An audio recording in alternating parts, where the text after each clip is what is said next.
Bismillahirrahmanirrahim. Assalamualaikum warahmatullahi wabarakatuh. Alhamdulillahirabbil alamin, amma ba'du. Teman-teman yang dirahmati Allah Subhanahu wa taala, di pertemuan sebelumnya sudah Kakak sampaikan seputar bab tobat, dan insyaallah pada pagi hari ini kita akan melanjutkan apa itu langkah-langkah ketika seseorang ini bertobat kepada Allah Subhanahu wa taala. Ya. Namun sebelum itu kita buka terlebih dahulu dengan membaca ayat Bismillahirrahmanirrahim. Bismillahirrahmanirrahim. Teman-teman silahkan dibuka buku kalian di halaman. Kemarin kita sudah bahas ya seputar ini kalimat thayyibah, kalimat tobat, thayyibah, istighfar, yaitu astaghfirullahaladzim. Ya, kemudian keutamaan apa yang akan kita terima atau seseorang ketika bertobat kepada Allah Subhanahu wa taala. Yaitu tentu dihapuskannya dosa-dosa, kemudian dijadikannya calon penghuni surga, dan yang terakhir yaitu membinasakan kekuatan syaitan. Adapun insyaallah pada pagi hari ini kita membahas di bagian yang D, yaitu tata cara atau adab bertobat. Teman-teman yang rahmati Allah Subhanahu wa taala, tentu terkadang kita berdosa. Karena manusia tidak terlepas dari itu. Adapun jenis berdosa kita itu pertama kepada Allah Subhanahu wa taala. Dengan apa, Kak? Mungkin di antara kita ada yang meninggalkan sholat atau tidak berpuasa di bulan Ramadan yang diwajibkan oleh Allah Subhanahu wa taala. Maka di sini sudah semestinya kita memperbanyak bacaan istighfar kita, astaghfirullahaladzim, kepada Allah Subhanahu wa taala, serta berharap meminta ampunan kepada Allah Subhanahu wa taala. Itu yang pertama. Adapun yang kedua yaitu terkadang dosa kita terhadap sesama manusia. Karena manusia adalah makhluk interaksi, makhluk sosial.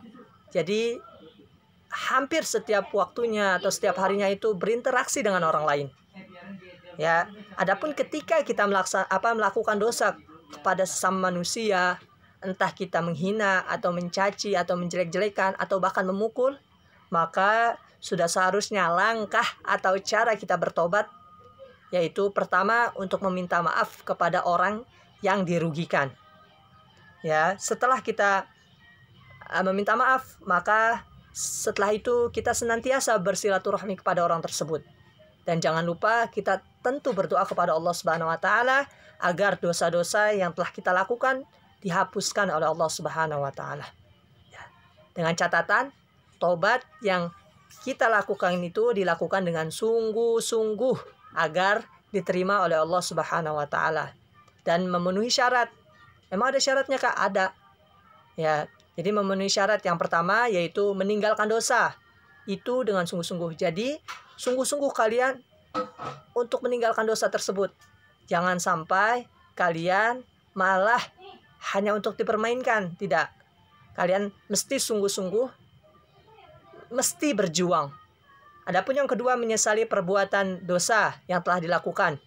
Ya, tentu ketika kalian berniat, yakin untuk bersungguh-sungguh kalian untuk meninggalkan dosa tersebut, maka setelah itu kalian menyesali, kalian resapi bahwasanya itu merupakan perbuatan yang tidak baik, itu menzolimi orang lain.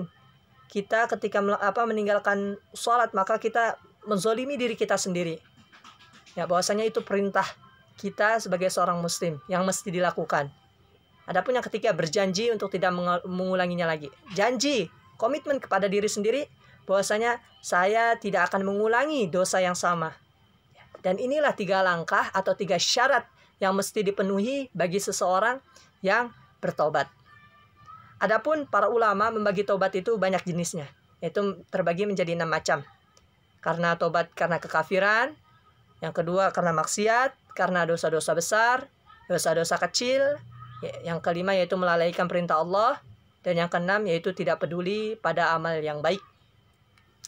Adapun selanjutnya yaitu manfaat dan tujuan tobat. Tadi sebelumnya telah dibahas bahwasanya dengan bertobat, dengan baca istighfar, maka salah satunya kita dapat ampunan dari Allah. Kemudian kita juga membersihkan hati-hati kita, ya, dari iri, dengki, dan lain sebagainya.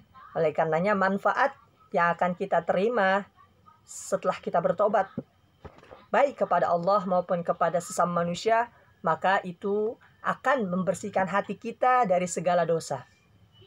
Ya. Dan inilah cara kita untuk lebih mendekatkan diri kita kepada Allah Subhanahu wa taala. Ya. Teman-teman perlu difahami bahwasanya Rasulullah aja yang sudah dijamin masuk surga, ya, Rasulullah senantiasa bertobat kepada Allah dengan mengucapkan istighfar 70 sampai 100 kali dalam sehari, dalam semalam. Ya, itu Rasulullah. Apalagi kita yang banyak dosanya, sudah seharusnya kita sering-sering beristighfar kepada Allah Subhanahu wa taala. Ya. Karena hal ini Allah Subhanahu wa taala memerintahkan kepada orang-orang yang beriman agar senantiasa bertobat. Yang mana kakak bacakan surahnya, yaitu a'udzubillahi minasyaitonirrajim. Bismillahirrahmanirrahim. Wa tubu ilallahi jami'a ayyuhal mu'minuna la'allakum tuflihun.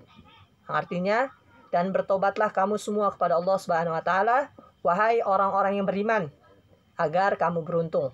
Surah An-Nur ayat 31. Jadi jelas ketika kita sering bertobat kepada Allah, kita mau bertobat kepada Allah, maka banyak manfaat yang akan kita dapatkan. Salah satunya membersihkan hati kita, kemudian mendekatkan diri kita kepada Allah Subhanahu wa taala, serta yang terpenting yaitu terhapusnya dosa-dosa yang kita lakukan. Ya, oleh karenanya tinggal teman-teman pilih mau segera bertobat atau menunggu. Namun ketika kalian menunggu, bisa jadi Allah mencabut segera atau mencabut duluan nyawa kalian atau nyawa kita semua. Ya. Dan kita belum sempat bertobat kepada Allah, maka ini merupakan hal yang sangat merugi bagi kita. Oleh karenanya mari kita biasakan istighfar. Mari membiasakan kita diri bertobat kepada Allah Subhanahu wa taala. Rasul saja perlu kita pahami bahwasanya Rasul saja yang sudah dijamin ke surga, beliau masih bertobat kepada Allah, apalagi kita yang masih banyak dosa. Maka sudah seharusnya kita sering bertobat, sering beristighfar kepada Allah Subhanahu wa taala. Insyaallah mudah-mudahan dapat difahami oleh teman-teman. Kakak rasa cukup dan kakak meminta maaf apabila ada kata-kata yang salah. Kita tutup dengan baca ayat alhamdulillahirabbil alamin. Alhamdulillahirabbil alamin. Assalamualaikum warahmatullahi wabarakatuh. Terima kasih.